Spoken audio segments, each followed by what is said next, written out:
Good morning, everybody, and welcome to the 20th anniversary Mercer Island Youth and Family Services Foundation Breakfast. My name is Robin Moore, and I'm in my second year on the MIYFS Foundation Board and my third year of helping to plan this event. My cohort, who doesn't appear to be here just yet, Michelle Paris, fellow board member Michelle Paris, will be joining us shortly, and we are representing the Breakfast Planning Committee. Breakfast Planning Committee, why don't you say a quick hello? Good morning. Good morning, everybody. Good morning, everybody. It's crazy to think that we're doing this virtually again, right? Who would have imagined a year ago that we wouldn't be getting back together in person today? Given that, we thought it was appropriate that today's theme would focus on connection. We like to think of Mercer Island Youth and Family Services as the heart of our community, giving us all opportunities to connect, both by giving and receiving. You will hear from a fabulous lineup of speakers this morning that will talk about both and who will share their personal mental health journeys and the connections that they made along the way that inspired them to keep going and to give back. Oh, nice of you to join us. Sorry, it's fine. I was waiting for a delivery. Supposed to be here like 5 hours ago. Really 5 days ago, but who knows? Everyone's out with Omicron these days, so they have to cover the roots, but it's fine, right? It's fine. Have you heard the word supply chain so much since college econ? It's fine. It's fine. I'm fine. Anyway, then the phone rings as I'm about to leave, and my daughter's school has to answer it because who knows what new variant she's been exposed to now, close contact, but just a basketball game being canceled. Their coach does not have enough tests for their whole team. The breakfast. But why isn't he stocking the pharmacy like everyone else for when rapid test shipments come in? I mean, I probably have enough for both teams at this point. It's fine. Then other kids yelling at me from upstairs about the internet being glitchy. Yeah, kid, we've been doing this for 2 years. I got that part. It's fine. Michelle. I'll be fine. Michelle, the audience is watching. We're on. It's the breakfast. Take a deep breath. It's fine. Everything will be fine. Today would not be possible without the tremendous support from our sponsors. We want to start by extending a huge thank you to our platinum sponsors, Joe and Tina Kennedy from Barrels and the Growpot family. Your generosity is an inspiration for all of us and truly what makes this community a place we're all so proud to call home. A quick housekeeping note. We welcome your questions, feedback, or even just a quick hello in the chat box, which you'll find on the right side of your screen if you exit out of full screen mode. Foundation board members will be monitoring the chat and there to interact, answer your questions, and say hi back. And a big thank you to everyone for taking time out of your busy days to join us here today. Here to give you a proper, hopefully less frazzled welcome is King 5 TV news anchor Steve Bunin, who has a few ties to Mercer Island of his own. Hi there, I'm Steve Bunin, news anchor at King 5 TV. Before that, sports anchor at ESPN. Before that, a lot of jobs that aren't worth bragging about. And then before all that, a Mercer Island High School class of 1992. I am so proud to be a part of this effort today. And one of the reasons is because I feel such a strong connection to Mercer Island. And it's kind of how I try to do my job now, is make a connection with the audience through honesty, through integrity, through telling the truth. Today, on behalf of Mercer Island Youth and Family Services, we're going to be talking about connections and how we create that community by giving and sometimes by receiving. Mercer Island to me is all about heart. Growing up here, there's so many great things about it, whether it's coming like here to Luther Burbank, swimming a million miles in one of the pools, or playing endless hours of tennis or basketball or football with my buddies. And there were challenges too. You know, you feel like everyone around you is going to be doing something great, or you see them doing something great. Someone's in the Olympics, someone's playing basketball at Duke, or you know, being a great engineer, and you have that pressure. But I also feel like you have a lot of care and a lot of love and a lot of adults who look after the children, and a lot of the children who are looking after each other. And that's one of the most special things about Mercer Island for me. MIYFS was established in 1973, year before I was born, with the purpose of supporting kids and families. And still currently to this day, MIYFS supports Islanders at every stage of life, from childhood to end of life. But what makes YFS the heart of Mercer Island is not just who it helps, but the opportunities it provides our community to give and to connect. From middle school peer counselors to thrift shop volunteers to major donors, Islanders of every age and every income level find a way to connect from the heart at YFS. Good morning, everyone, and thank you for joining us in support of YFS today. My name is Tamby Cork. I'm the administrator for the Youth and Family Services Department, and I'm here today to share a little bit about YFS, what YFS does. We are the human service provider for Mercer Island residents. We have clinicians in our community-based program who work with anyone in the community who is in need of mental health support. We have our emergency assistance and food pantry programs for those who are in financial distress and need help meeting their basic needs. And we have our senior services program for our elders in the community or adult children. We also have on the prevention side of the house our Healthy Youth Initiative, which works with teens, parents, and other community members to think about how we can prevent distress in our young people population in terms of decreasing risk-taking behaviors around alcohol and also promoting well-being with regards to mental health. Almost 2 years into the pandemic, we are still seeing the impacts of this situation on people in our community, particularly those who are facing financial insecurity. Our food bank usage continues to be extremely high. We're still double pre-pandemic levels. With the end of the eviction moratorium, we see more families experiencing the threat of homelessness and are working actively with community leaders and regional organizations to ensure that we have resources available. The financial uncertainty of the pandemic has impacted our department as well, and the city, as you all know. And in 2020 and 2021, the foundation and the community and the council all came together and really stepped up to provide support to our agency as our thrift shop was going through the pandemic impacts of closures and limited operations. And I just want to express my gratitude to all of you, all the donors who have allowed us to continue to have counselors in the schools and counselors in our community-based program and an emergency assistance program that is increased to meet the needs of those who are facing food insecurity, potential homelessness, and difficulty accessing financial resources.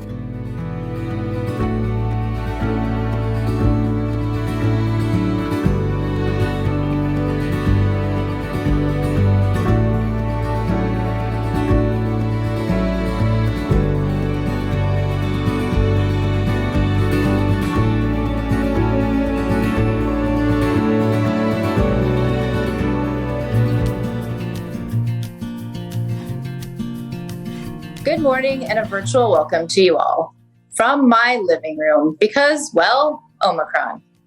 My name is Laura Oberto, and I have the privilege of serving as the president of the board of the Mercer Island Youth and Family Services Foundation. I want to talk to you for a moment about the importance of connection. The pandemic has stripped us of the ability to stay connected to each other in meaningful ways. 2 years ago, our connected webs in our little small island community shrunk as we lived through stay-at-home orders and under this notion that is the complete opposite of connection, social distancing. But this is not your average community. We found ways to come back together and reconnect in countless ways to help each other. Volunteers sewed masks. We all shopped local and contributed to the We Love MI Fund to support our local small businesses. We also found ways to come back together and reconnect to provide a safety net to the safety net of our community, MIYFS. We donated at the foundation breakfast to make sure YFS stays funded. We donated grocery cards and emergency assistance and holiday gift funds for families struggling through financial insecurity. We continue to volunteer, donate, and shop at the thrift shop. How can we all help our community? Keep doing what you're doing. Donate, volunteer, shop local. In the process, don't forget about self-care. Keep wearing your pajama pants to virtual meetings, or your high heels if that's self-care for you. Recognize that good enough just is sometimes. Don't let your web of connections weaken. And if you need, reach out to a YFS mental health counselor. I sure did. Because even though we constantly say, I'm fine, I'm fine, I'm fine, it's also okay to say, I'm not fine.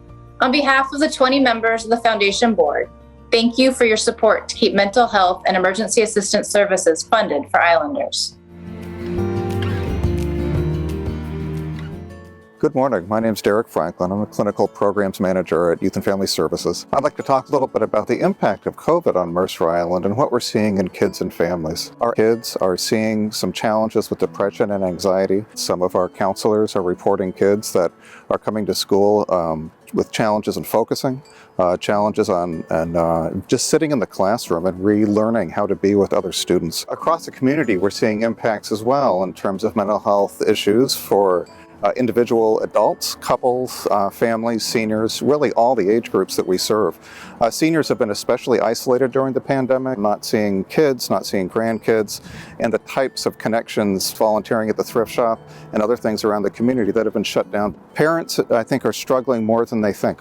We're seeing so many parents come through with kids who are struggling, but then parents in a normally well-resourced community like Mercer Island who just aren't used to this type of struggle. The COVID has put a lot of stress with parents working together from home, sometimes as they haven't in the past. In our field of mental health, we just haven't seen the scope of this kind of trauma.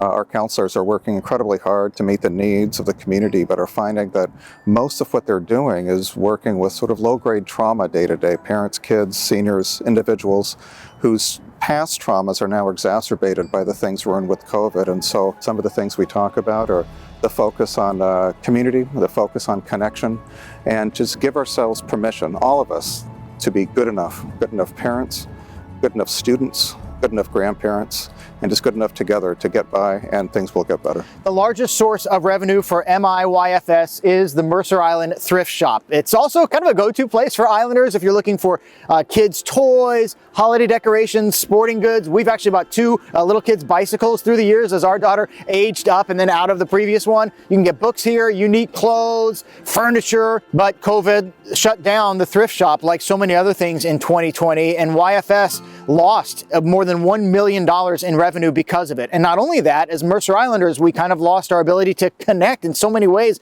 whether it's donating, shopping, volunteering, you name it.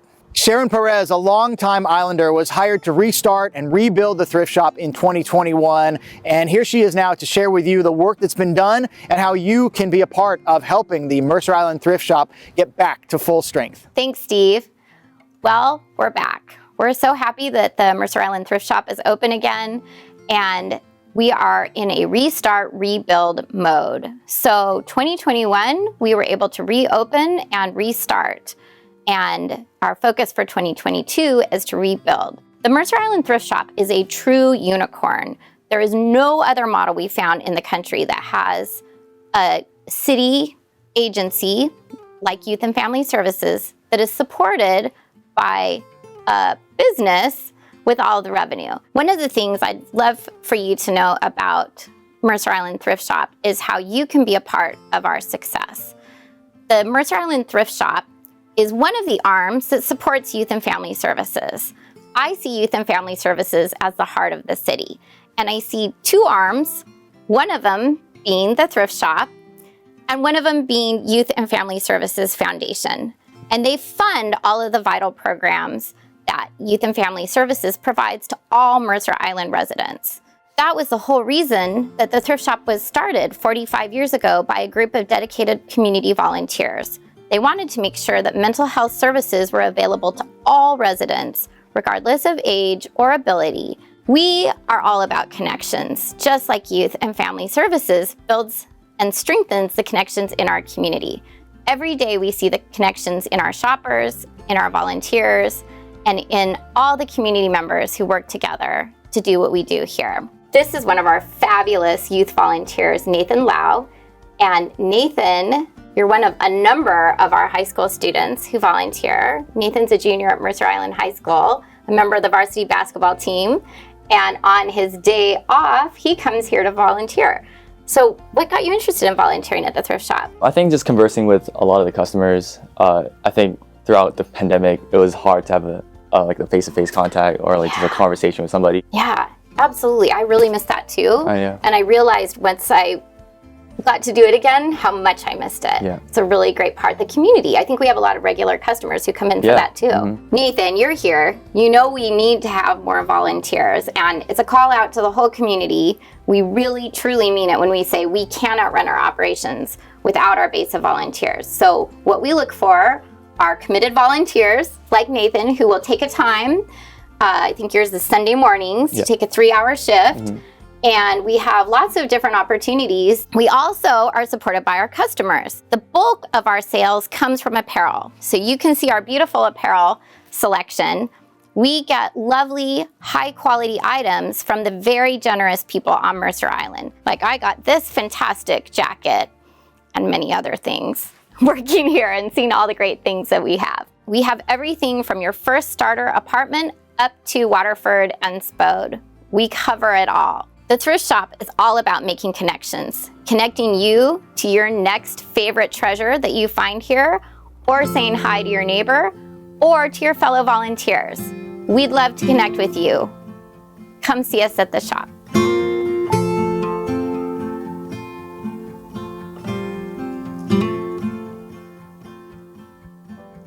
Sources of Strength is a peer mentorship program with the goal of promoting individual strength and fostering connections. When I was a kid at Islander Middle School, I participated in an earlier version of the program called Natural Helpers. And it can't help but have kind of pointed me in the direction that I've gone as an adult in trying to help mentor at-risk kids in lots of different communities and cities I've lived at over the years. And that's the kind of program here at Mercer Island that can impact lives that you won't even know about. Hi, I'm Harry Brown, Mercer Island Youth and Family Services Counselor here at Islander Middle School. And I'm joined today by a really great partner. I'm Jana Dash. I'm one of the academic counselors here at Islander. Hi, my name's Savannah. I'm in 8th grade at Islander Middle School.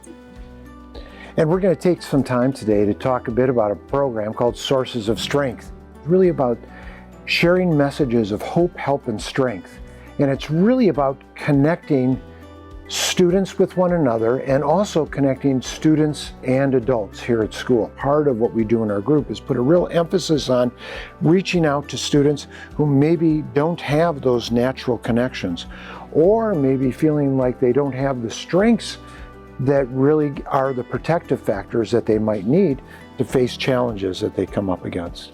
I would highlight that one of the central elements of Sources of Strength is the Sources of Strength wheel that really highlights 8 different elements of a young person's experience that really do have connections to positive influences in their life. Our peer leaders is what we call people like Savannah. Last year was really focused on mental health. We really realized in that virtual environment that students needed a way to learn about how they can support one another and potentially how they can support a friend and recognize when a friend needs help. So Savannah, how would you say that being a peer leader has impacted you? I think that it makes me feel more connected to the student body because I can present myself as a peer leader to them and offer myself up for help. We talk a lot at the middle school level about how kids are so connected to their peers, and it's very developmentally appropriate to open up to peers and to tell them what the challenges are, your innermost secrets. And so a program like Sources of Strength allows our peer leaders to know what risk factors are and what kind of changes in behavior are concerning. And then, our peer leaders are obviously connected to us, but there's also an awareness of the other trusted adults that can be accessed. One of the big challenges that I think you and I have seen is kids, when they get to that place where they're not sure they have the strength to keep going forward. We've had some students really get into a place, more students than we've ever seen, where they feel hopeless or helpless and unable to do the things they need to do to be successful in school. The latest research is really showing that connectiveness is an antidote to isolation and hopelessness. So it's all really about all of us being connectors. And that's really the main emphasis in that, again, that message of hope, help, and strength. What does it mean to feel successful as a peer leader? So it would mean that I've impacted the school in a positive way. I feel more prepared now. I have great adults who I can talk to. I feel like people can come to me at the school because I know what to do. I have this training almost. So I can just be a better asset to the school and have a more positive impact. Every year, the MIYFS Foundation recognizes an individual, family, or organization who has gone above and beyond sustaining the heart of Mercer Island by giving to youth and family services. Here to announce the 2022 Community Philanthropy Award are Foundation Board Member Robin Moore and Mercer Island High School student AJ Wolf. Thank you, Steve. I'm so honored to have the privilege of being the one to present this award today. Each year, the Breakfast Committee brainstorms a list of individuals, families, and organizations that have gone to great lengths to advance the mission of MIYFS and foster well-being across the lifespan of all Islanders. There are so many in this community that give selflessly, but when one of us recommended that the award recipient this year be the counseling team and staff at MIYFS, there was an unequivocal yes. We knew instantaneously, unanimously, and without a shadow of a doubt that this year's recipient would be the group of you sitting around me right now. We've all watched for 2 years the concern, the empathy, and the gratitude for all of the first responders all over the world. And while doctors, nurses, EMTs, grocery store workers, teachers have been showered with praise, and they should have been, our mental health care professionals have not gotten nearly the recognition that they deserve.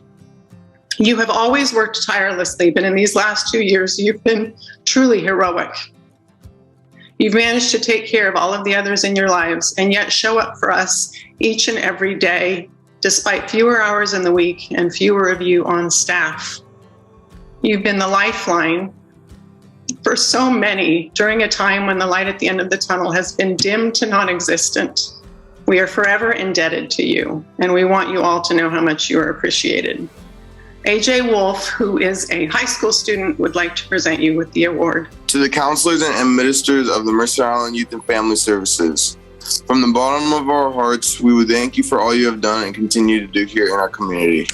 Please know that you are valued and so very much appreciated.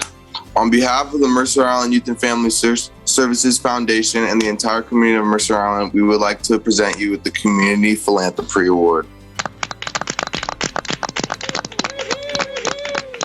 Thank you. Thank you. Thank you so much. Thank you. Thank you. Thank you. Thank you.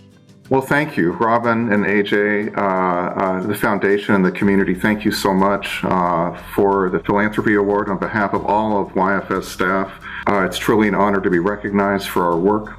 The mental health case managers, alcohol and drug treatment and preventionists really are on the front lines, Robin, as you mentioned, of the pandemic, and sometimes can go unsung. It's been a tough couple of years. And I'm just so proud of the team on YFS that has been here and worked so hard for the community to address the mental health and human service needs of everybody on Mercer Island. Now I'd like to introduce two exceptional individuals who will be sharing their journeys of needing and receiving services like those provided by YFS, and then the connections that they made throughout their journey to foster their desire to give back. Risley Lesko grew up on Mercer Island, where he was a standout football player, active in the orchestra and jazz bands, and a successful student. In 2013, he was recruited to play D1 football for Colgate University, where he earned a starting position on the team. After his sophomore season, Risley started experiencing symptoms of mania and fairly quickly was diagnosed with type 1 bipolar disorder, which is characterized by episodes of both mania and depression. Walter Bailey grew up in Portland, where he excelled in athletics at a very young age. He broke the 800-meter national record at age 9. In high school, Walter played football, basketball, and ran track. His football talent gave him the opportunity to play for the University of Washington Huskies, where he earned 3 Rose Bowl rings and a national championship in the early 90s. After not making it to the NFL and being cut from the Canadian Football League, Walter's struggles with anxiety, depression, and substance abuse intensified, leading to years of addiction and homelessness. Both Risley and Walter struggled with identity, feelings of failure, and the pain of isolation. Both relied on networks of connection, grounded in family and teammates, to help them find support and redefine success. Here are their stories. I went to Mercer Island High School. I graduated in 2013. And I'm going to tell you a little bit about my journey through my bipolar diagnosis. I was a football player, and that was really what I was all about in high school. I got the opportunity to go play football at Colgate University, which is in upstate New York. It was D1 AA football. We'd play on ESPN and stuff like that. So I was just super excited to go out, work hard, make a name for myself out there. I made it 2 seasons out there. Was lucky enough and worked hard enough to be able to make first make the travel squad and then eventually start my sophomore year. I started to kind of lose track of my thoughts a little bit, like more and more and more. And, my sleep was getting less and less, and it seemed like it was gradual, but it was over a relatively quick period of time. I became manic, and found out diagnosed with type 1 bipolar disorder. I developed all sorts of delusions, and eventually it kind of, the apex of that whole thing was I stayed up all night one night and just wrote out this whole manifesto kind of about just this kind of loopy philosophies on life and things of that nature in Sharpie all over the wall of our townhouse. And that was the moment when my friends kind of realized, like, all right, we gotta contact someone. So they called my parents and got them out there. My dad came out, and it was a really tough situation. It's just so out of the realm of like normal stuff for me, or just kind of, I think it just hit him completely out of left field, as it did my family, and I think kind of everybody that knew me, because I don't know. And I think just kind of with the stigma of it, I think the toughest thing too is my friends kept like, they just didn't know that I was going to get better. I can trace it back probably to the age of 6, 7 of uncomfortability, that uncomfortable feeling. I'm going to say I was anxious a lot, right? But I think my anxiety stemmed from some of the things that were going on in my house. But I didn't know it. I had these behaviors that used to stand out, and they were attention-seeking behaviors. I wanted to have friends. I wanted to do things. So acting out, being a class clown, but that brought trouble for me. I don't know what the underlying circumstance was. My parents loved me. Everybody told me how good I was, but there was also an element behaviorally that I disconnected with society. And I really can tell you what I know what it is today. I didn't have an identity. My identity was wrapped into sports. The one thing that I did is I excelled immediately in athletics, beginning to play football, was able to suit up for some varsity games, basketball hit. I felt good, right? I felt like, hey, I'm here. But I also knew that there was an opportunity that athletics could be an avenue towards college. I didn't know how much, but that's what the coaches were saying. Once I got to University of Washington, I wanted to play so bad. Nobody was going to keep me off that field. I got around a great bunch of folks that became my teammates, that became family to me. And it was blood, sweat, and tears. 3 Rose Bowls, sharing a national championship. But the element of deception was, who was I? So the confusion for me in my heart was, what do I want? What I thought I wanted is what everybody else wanted for me. I wanted to be this star football player. I wanted to think that I was going to make millions of dollars in the NFL. I wanted to take care of my family. I wanted to go out having fun and partying. And my sincerity of purpose was wrapped around a false sense of priorities and a false sense of hope. I was missing that connection of just being okay with me. And falling victim to that meant that I didn't make it to the NFL. I played a year of Canadian football. And after a year of Canadian football, what happened for me was I got cut. And it was a gut shot. That's the day that my world changed. It flipped it upside down. So the tornado came in. What I did was I had a choice to make, whether I'm going to go to Portland and call my agent to see what's going to happen with my football career, or I'm going to go to Seattle and party. And I chose the latter, right? I went back to Seattle. And in fact, the tornado hit even more because I didn't know I was suffering from anxiety, suffering from loss, depression, these anger issues. All the things just hit me at once. So then I went home. I was just in such like an altered state of mind. I never did anything, malicious, but it is tough to think about the strange things that I did. And I think the worst one kind of instance that happened was, this is kind of the peak of my mania. So basically, I thought I saw something from my window. I ended up following it out. Of course, I'm just making it up in my brain. I ended up walking down the street, couple blocks, ended up at a church. I just kind of walk in and decide like, all right, this is my spot. I posted up, I took my shirt off. Like I was like, doing like stretches. It was weird. And then, the police came. I was handcuffed, detained, and luckily I think my dad had called from home and called the police and told them what was going on and drove me home. Luckily, and not to the station. Thank God I'm have the connections that I do, and I'm from where I'm from. That was definitely, looking back on it, probably the worst of the manic side of that experience. But I remember when it switched down to depression, I remember lying down on the couch. I'm like, wow, I really cannot move. It's like someone's like pinning you down by your shoulders from the ceiling or something like that. And that was probably the worst that I've ever felt it, before then or since. And so I guess that's when I went into like clinical depression, like 3-4 months of not being able to leave my bed. And I would go months, almost years, without even communicating with my mother or my father, because I didn't want them to know what I was going through. I didn't know I was depressed. I didn't know I was suffering. I just knew my alcoholism took off and my drug use took off. And of course I couldn't let them know that, right?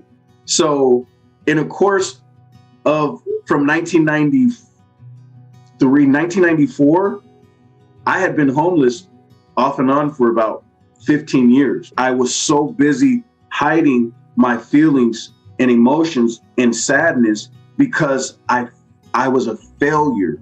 I was a failure. Oh, it's just devastating. When I think back, the pain, the suffering that I caused others, to my children, to my brothers, my sister, I can look back, and for a lot of folk that are former athletes that go down dark paths, some people don't make it out. Some people are still suffering. I took a leap of faith in 2010, being in a crack house, and I had a moment of clarity when my best friend, he got a hold of me. So after some time, got wise to this is like a mental illness. But then I got really lucky again, and that's a constant theme. I got the help that I needed, when I needed it, because my parents were able to give it to me and they had the knowledge. But I got the opportunity to go to a mental health care facility in Atlanta. At first I was just like, why am I here? A couple months before, I was a D1 football player. I'm in a psychiatric facility. I had all these feelings of I'm a freak, I'm so weird and kind of like outcast. But I'm in the bipolar group and you're meeting 10 other people every day that suffer from the same thing, kind of same types of experiences that you had. It's like, this sucks, but it's like a thing that happens to people, it's like not this crazy thing to happen. You go through a phase of mourning. It's like your whole why God, why phase. But for me, the toughest part to deal with was going from an identity that was all wrapped up in sports, being a good football player. It felt like at the time that it was like all that was just gone, and that my whole life was permanently altered by this thing, right? But then I kind of hit the point where it was like, all right, I can either waste this time or get what I can out of it, and decided to really commit myself. That was where I first really kind of fell in love with counseling and decided that was what I wanted to do. He got me into recovery, back into meetings. And I can tell you this, when I made a decision to do something different, my addiction was my problem at that time. But the reality of it was I put too much emphasis in what others thought of me being an athlete that I forgot about what the human experience can be and should be. My journey today continues with behavioral health, being in the field for almost 10 years. My passion is working with people that have given up on themselves or people that have given up on them. It's fostering relationships with people, right? That's the biggest thing, is people need to have an understanding that connection is everything. And I love helping people because they help me, because it's the right thing to do for me.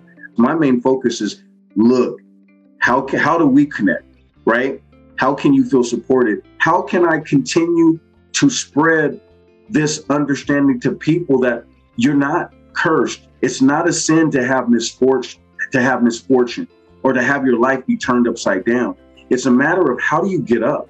How do you readjust? Sometimes you gotta ask for help. The biggest thing, honestly, was the realization that I'm so lucky to have had the resources and the opportunity to be able to have gotten that treatment. And there's a lot of people out there that are, my age, they went through the same thing that I did at the same time, and they're doing a lot worse than I am right now because they just didn't have the knowledge and they didn't have the resources. I'm just so lucky to have the parents that I've had seriously won the lottery with that whole situation. I really couldn't have asked for better parents growing up. I'm beyond lucky. So I have a fiance now. She's a big source of support as well. I'm getting my Master's of Arts in Counseling at Wake Forest University. And I'm gonna become a licensed mental health counselor. I'm starting off my work experience. I'm working at a family services down in Burbank, California. But eventually what I wanna do is be able to have my own practice. I'd be able to not only do individual, maybe group counseling. Also, I would like to do consulting too, for organizations that are concerned with how they're responding to mental health. I think there's a lot to be kind of learned and put into mainstream kind of understandings of treating mental health and in the workplace and in all sorts of different arenas. So I'd like to be able to do that as well. What I know success is for me is a man standing atop of my past failures. Success for me means never giving up on yourself and understand that there's going to be struggle, trials, and tribulations that you will be faced with. I feel really good about not having to be ashamed of where I've come from. I've gone through challenges and changes, but I am human. And I'm more proud to be human today than I ever have, with loving relationships with my family, a loving wife, and those beautiful daughters that I have, the connections that I have with them, and to know that they rely on me. I rely on them, and it just makes me better. Well, if there's one thing that I would like the audience to know, so mood disorders and disorders like this are onset in early adulthood. And so that's a good thing for all parents to just have in their minds and be ready for, because these things do happen. And there's a big difference between people's responses if they're prepared for it and if they're not prepared for it. As someone with a type 1 bipolar disorder, supporting the kind of the perception that though these things aren't our faults, they're still very much our responsibilities to do what you have to do and, put yourself into the day in the way that you would like to be able to do it. That's not going to happen if you're not the one taking personal agency for your own health. I've had times where I have done that, and I've had times where I've not done that, And the times where I've not done that, guess what? I've struggled, So I think that's also an important lesson that I've learned, and I think something that I'd like to pass on is, it's not your fault, but it's definitely your responsibility.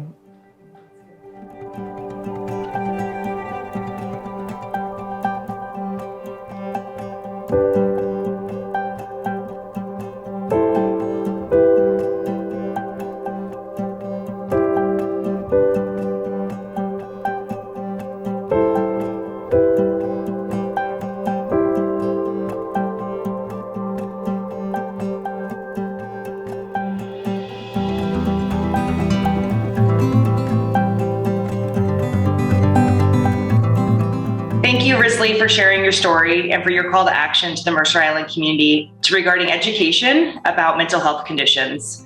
We hear you. We agree that education is a really important point to helping folks get assistance. We have to recognize these conditions in order to seek help.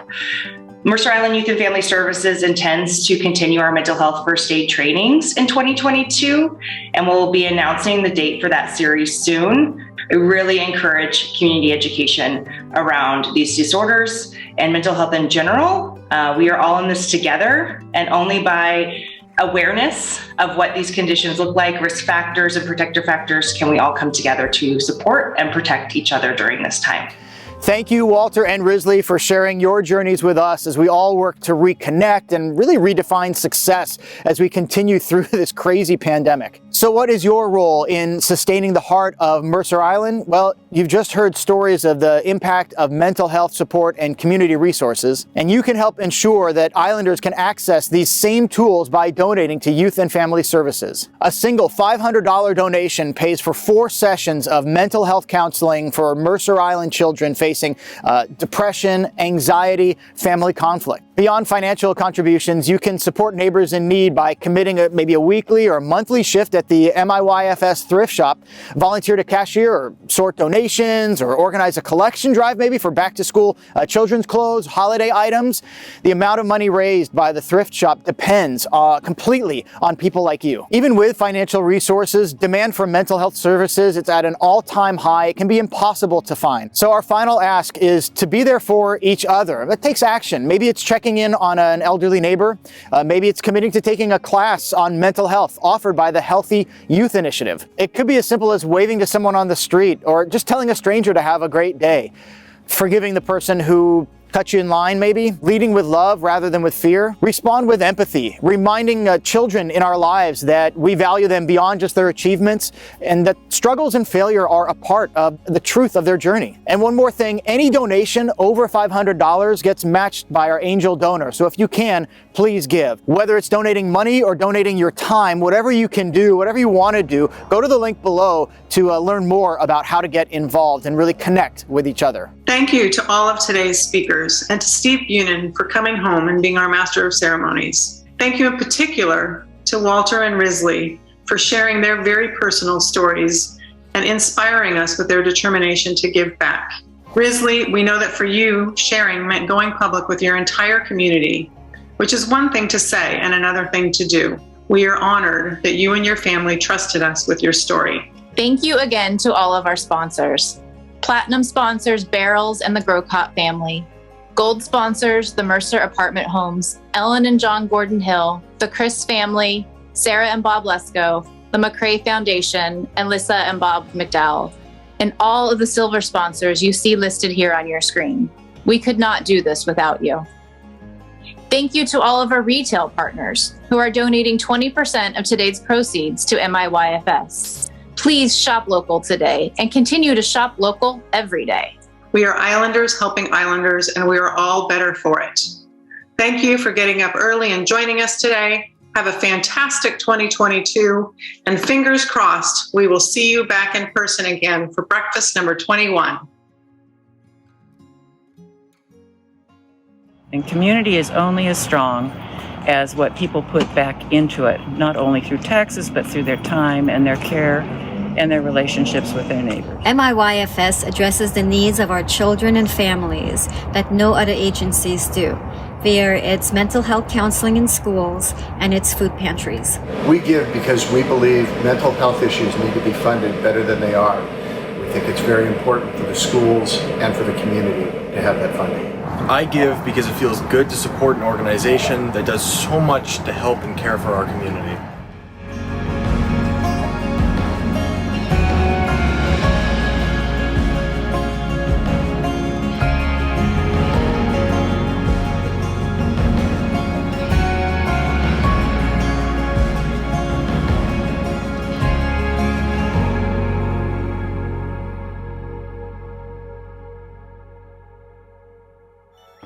Thank you.